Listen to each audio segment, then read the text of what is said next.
नमस्ते दोस्तों, हिंदी वर्ल्ड में आप सबका स्वागत है. അപ്പോൾ ഇന്നത്തെ വീഡിയോയിലോട്ട് കടന്നാലോ. കേട്ടിട്ട് 4 പ്രീവിയസ് ക്വസ്റ്റ്യൻ പേപ്പർ ബേസ് ചെയ്തിട്ടുള്ള MCQ ആണ് നമ്മൾ ഇന്ന് ചെയ്യുന്നത്. ആദ്യത്തെ ചോദ്യം എന്താണെന്ന് നോക്കാം. प्रेमचंद की कहानी पूस की रात में अभिव्यक्त मुख्य समस्या क्या है? ऑप्शंस: अनमेल विवाह की समस्या, किसानों की समस्या, प्रदूषण की समस्या, राजनीतिक समस्या. ഇതിൽ കറക്റ്റ് ആൻസർ വരുന്നത് ഏതാണെന്ന് വെച്ചാൽ किसानों की समस्या.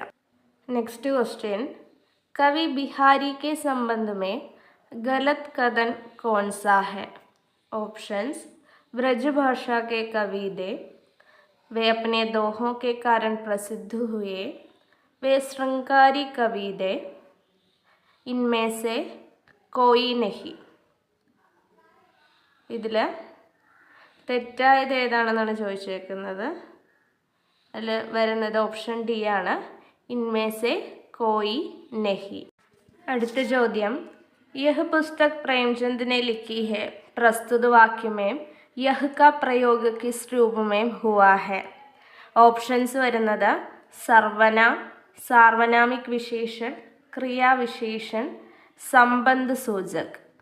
ഇതിലേതാണ് കറക്റ്റായ ഉത്തരം എന്ന് നോക്കാം. കറക്റ്റ് ഓപ്ഷൻ സാർവനാമിക് വിശേഷൺ. नेक्स्ट क्वेश्चन, पूर्वी हिंदी की बोली कौन सी है?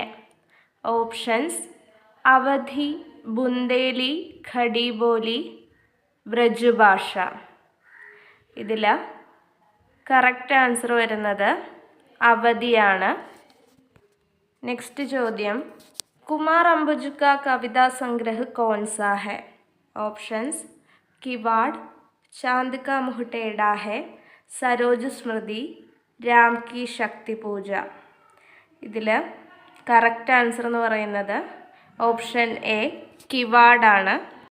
നെക്സ്റ്റ് ക്വസ്റ്റ്യൻ, संरचना की दृष्टि से सही रूप कौन सा है? ऑप्शंस: उनकी होश उड़ गई, उनके होश उड़ गए, उनकी होशें उड़ गई, इनमें से कोई नहीं. ഇതിൽ സഹി രൂപ് വരുന്നത് ഓപ്ഷൻ ബി ഉൻകെ ഹോഷ് ഉഡ് ഗയേ. അടുത്ത ചോദ്യം നോക്കാം. दहेज और अनमेल विवाह की करुण कहानी बताने वाला उपन्यास इनमें कौन सा है? ऑप्शंस: गोदान, निर्मല, രംഗഭൂമി, കായാകൽപ്പ്. ഇതെല്ലാം പ്രേംചന്ദിൻ്റെ ഉപന്യാസമാണെന്ന് നമുക്കറിയാം. അതിൽ കറക്റ്റ് ആൻസർ നിർമ്മലയാണ് വരുന്നത്. ഈ ഓപ്ഷനിൽ തന്നിട്ടുള്ള മറ്റു ഉപന്യാസങ്ങളുടെ വിഷയങ്ങളും നിങ്ങൾക്കറിയുമായിരിക്കും, എങ്കിലും പറയുവാണ്. ഗോദാനിൽ കിസാനോക്കി സമസ്യയാണ് വരുന്നത്. രംഗഭൂമിയിൽ പൂഞ്ചിവാദം ഔദ്യോഗികരണം വിഷയമായി വരുന്നുണ്ട്. അതേപോലെ തന്നെ കായാകൽപ്പ് ഉപന്യാസിൽ പുനർജന്മ ഒരു വിഷയമായി വരുന്നുണ്ട്. ഇനി ഇതുപോലെയുള്ള കേട്ടിട്ട് 3യുടെയോ 4യുടെയോ ക്വസ്റ്റ്യൻസ് അപ്ലോഡ് ചെയ്യുന്നതായിരിക്കും. അപ്പോൾ നിങ്ങളുടെ സപ്പോർട്ട് നിങ്ങൾ കമൻറ്റുകളിലൂടെ കാണിക്കുക. അപ്പോൾ നമ്മുടെ വീഡിയോ ഇഷ്ടമായെങ്കിൽ, നിങ്ങൾക്ക് ഹെൽപ്ഫുൾ ആണെങ്കിൽ ലൈക്ക് ചെയ്യുക, സബ്സ്ക്രൈബ് ചെയ്യുക, മറ്റ് പരിചയക്കാർക്കെല്ലാം ഷെയർ ചെയ്യുക.